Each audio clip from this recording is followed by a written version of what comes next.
여러분 안녕하세요. 이재명 경기도지사의 4.7 재보궐선거 이후의 흐름이 상당히 빠르게 펼쳐지고 있습니다. 한 일주일 이상 침묵을 지키고 있더니 그 후부터 이재명 지사가 굉장히 의제들을, 정책적인 의제들을 계속 지금 빠르게 던져가고 있습니다. 그 이유는 무엇일까요? 일단 이재명 지사가 4.7 선거 이후에 던진 첫 번째 의제가 백신과 관련된 거였죠. 러시아의 스푸트니크 V 백신 도입도 검토해야 된다. 이렇게 얘기를 했습니다. 그동안에 사실은 이 백신과 관련해서 여권이 이 백신 도입이 늦어졌다라는 비판에 상당히 시달려 왔죠. 그러면서 이 화이자라든지 모더나, 아스트라제네카 등의 백신을 구매를 하기 위해서 총력전을 펼쳤습니다. 어쨌든 그런 와중에 이재명 지사가 그런 거 말고 러시아 백신도 검토해 볼 필요가 있다. 이렇게 얘기를 한 겁니다. 한편으로는 뭐 협상력을 높이는 측면도 있고 또 실제로 뭐 실효성이 있으면 도입할 수도 있는 거 아니냐. 한번 검토해 볼 필요가 있는 거 아니냐. 뭐 이제 이렇게 얘기를 했죠. 이에 대해서 이제 정세균 전 총리가 굉장히 강하게 받았죠. 중대본 회의에 참석 안 했기 때문에 그런 얘기를 하는 거다. 러시아 백신 도입할 필요가 없다. 뭐 이렇게 얘기를 했고 결과적으로 이제 정부가 거의 권덕철 복지부 장관 포함해서 딱 그렇게 정리를 했죠. 러시아 백신 도입은 필요 없다. 그래서 이제 이재명 지사로서는 약간 뭐 머쓱한 부분이 되기도 했는데 그게 끝이 아닙니다. 그 이어서 이재명 지사가 이제 재산 비례 벌금제를 도입해야 된다. 이렇게 주장을 했죠. 이것은 이제 이 벌금을 이 돈이 많은 사람과 그렇지 않은 사람과 똑같이 어떤 법을 위반했을 때 똑같이 벌금을 내는 것은 좀 문제가 있다. 공정하지 않다. 돈이 많은 사람은 조금 벌금을 더 내고 그렇지 않은 사람은 좀 적게 내고 이런 식으로 이걸 바꿔야 된다. 이렇게 주장을 한 거죠. 이 재산비례 벌금제라는 부분에 대해서 윤희숙 국민의힘 의원이 정확하게 얘기하면 이재명 지사 얘기해서 외국 그 핀란드나 독일에서 하고 있는 것은 재산비례가 아니고 그거는 소득비례다. 이재명 지사가 소득비례라는 소득과 재산의 그 차이를 모르지는 않을 텐데 일부러 지금 재산이라고 해서 조금 더 다른 뜻이 있는 것 아니냐.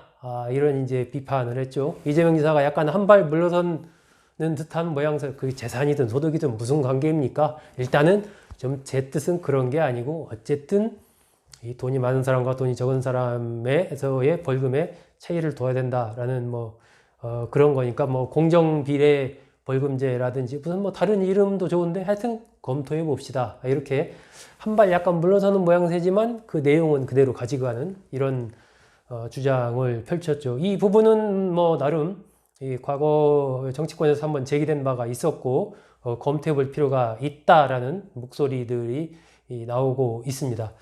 이재명 기사가 또 하나 이제 던진 게 임대사업자 특혜를 폐지해야 된다.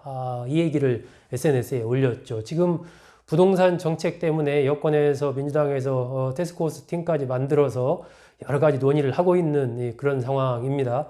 이 종부세를 뭐 폐지하느냐, 재산세를 감면하느냐, 또 어떻게 하면은 그 무주택자가 주택을 살 때 좀 수월하게 살 수 있도록 정책을 펼 것인가, 일주택자들에게 어떤 세금 이 감면 이 부분을 어떻게 처리할 것인가, 뭐 여러 가지 이제 안이 나오고 있는 와중에 임대사업자 부분도 하나의 주요한 거기에서의 강론에 들어가 있는데 이재명 지사가 완전히 폐지해야 된다. 이런 주장을 한 겁니다. 민주당 내에서는 어쨌든 임대사업자 부분에 대해서 혜택을 좀 축소해야 된다. 이런 얘기가 솔솔 나오기 시작하는 즈음이었는데 이재명 지사는 아예 폐지하자라고 좀 더 세게 나간 겁니다. 어쨌든 하루가 멀다 하고 이재명 지사가 이렇게 계속해서 이 정책적인 의제들 현안에 대해서 목소리를 내는 이 이유는 무엇일까요? 제가 보기에는 한 세 가지 정도 분석할 수 있지 않을까 싶습니다. 첫 번째는 지금 이재명 지사 지지율이 이 윤석열 전 검찰총장과 함께 양강체제를 형성하고 있는데 20%대에서 25%대 그 중간에서 이 답보 정체 상태를 보이고 있습니다. 이것이 이제 지지율이 뭐 한 30% 넘어가고 이러면 이른바 이제 대세론으로 갈 수 있는 그러한 발판이 마련이 되는데 그 딱 20에서 25%그 안에 이른바 박스권에 갇혀 있다는 거죠. 이 지지율의 답보 정체를 벗어나야 된다라는 측면이 하나가 있습니다. 그리고 두 번째는 이제 시기적으로 봤을 때 지금 5월 2일 날 민주당의 전당대회가 끝나고 나면 그 이후에 이 대선에 도전하려는 사람들의 대선 도전 선언이 잇따를 것입니다. 여권 내에서 말이죠. 그렇게 된다면은 아무래도 이재명 지사로서는 이 지지율 상승을 꾀하기가 또 더 쉽지 않은 부분들이 있는 거죠.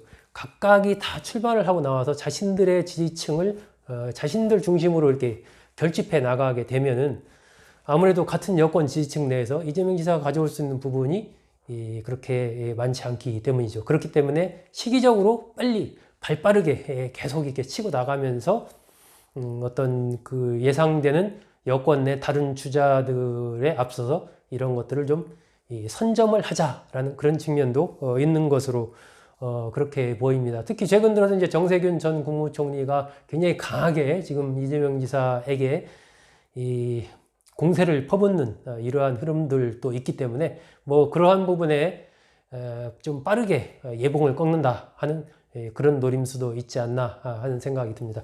세 번째는 이제 중도층 선점과 관련이 있지 않나 하는 제 분석인데요. 지금 이제 윤석열 전 검찰총장과 이재명 지사 사이 약간의 그 공통분모, 지지층의 겹침 현상 같은 것들이 조금 있다라고 판단이 됩니다. 그 부분은 이제 중도층과 중도 보수층 이쪽과 관련해서 좀 지지율의 겹침 현상이 있지 않나 이렇게 판단이 되는데, 그렇기 때문에 이재명 지사가 계속 이런 여러 가지 백신에 대한 문제, 뭐 부동산에 대한 문제, 이런 또 공정의 이슈를 선점하려고 하는 것, 이런 것들을 자꾸 던지는 것은 그 중도층을 놓고 윤석열 전 검찰총장과의 어떤 경쟁에서 좀 그 부분을 빠르게 선점하기 위한 그런 노림수도 있다. 이렇게 분석할 수 있을 것 같습니다. 지금 뭐 윤석열 전 총장은 당장 정치를 하겠다 선언한 상태도 아니고 그냥 집에 있으면서 이른바 예비 학습을 하고 있는 그런 상황이기 때문에 이재명 지사로서는 이러한 윤석열 전 총장으로부터 중도층을 뺏어오려는, 또 여권 내 다른 주자들의 선정 움직임도 견제를 하고, 이러면서 이제 지지층을 확보해서 이 답보 정치상을 벗어나려고 하는 이러한 판단 속에서 굉장히 빠르고 강력한 메시지들을 계속해서 내고 있지 않나 하는 생각입니다. 아마 앞으로도 당분간 이재명 지사의 이런 행보는 계속되지 않을까 그렇게 판단됩니다. 여러분 감사합니다.